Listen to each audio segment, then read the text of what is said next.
night we fled the country, Poppy, you told me we were going to the beach, hurried me to get dressed along with the others, while posted at a window you looked out at a curfew-darkened Ciudad Trujillo, speaking in worried whispers to your brothers, which car to take, who'd be willing to drive it, what explanation to give should we be discovered. On the way to the beach, you added, eyeing me. The uncles fell in, chuckling phony chuckles. What a good time she'll have learning to swim. Back in my sister's room, Mommy was packing. A hurried bag, allowing one toy apiece. Her red eyes belying her explanation. A week at the beach so Poppy can get some rest. She dressed us in our best dresses, party shoes.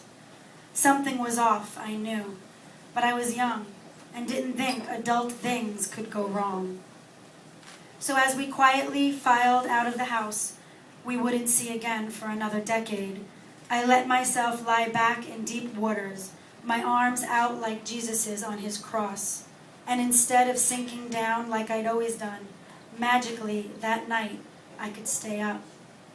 Floating out past the driveway, past the gates, in the black Ford, Poppy grim at the wheel, winding through the back roads, stroke by difficult stroke, out on the highway, heading toward the coast. Past the checkpoint, we raced toward the airport, my sisters crying when we turned before the family beach house, Mommy consoling. There was a better surprise for us. She couldn't tell, though, until we got there. But I had already swum ahead and guessed some loss much larger than I understood, more danger than the deep end of the pool. At the dark, deserted airport, we waited. All night in a fitful sleep I swam. At dawn, the plane arrived, and as we boarded, Poppy, you turned. Your eyes scanned the horizon as if you were trying to sight a distant swimmer.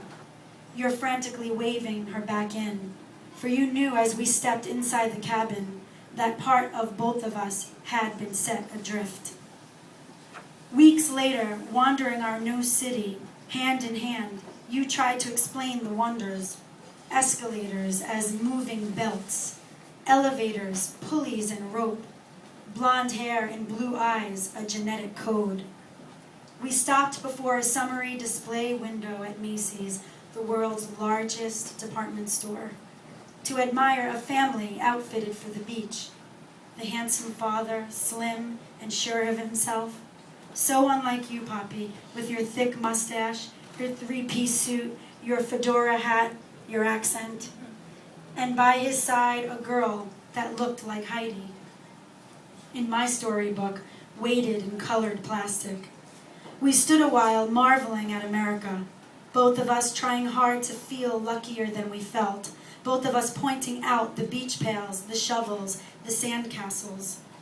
No wave would ever topple the red and blue boats, and when we backed away, we saw our reflections, superimposed, big-eyed, dressed too formally, with all due respect, with visitors to this country.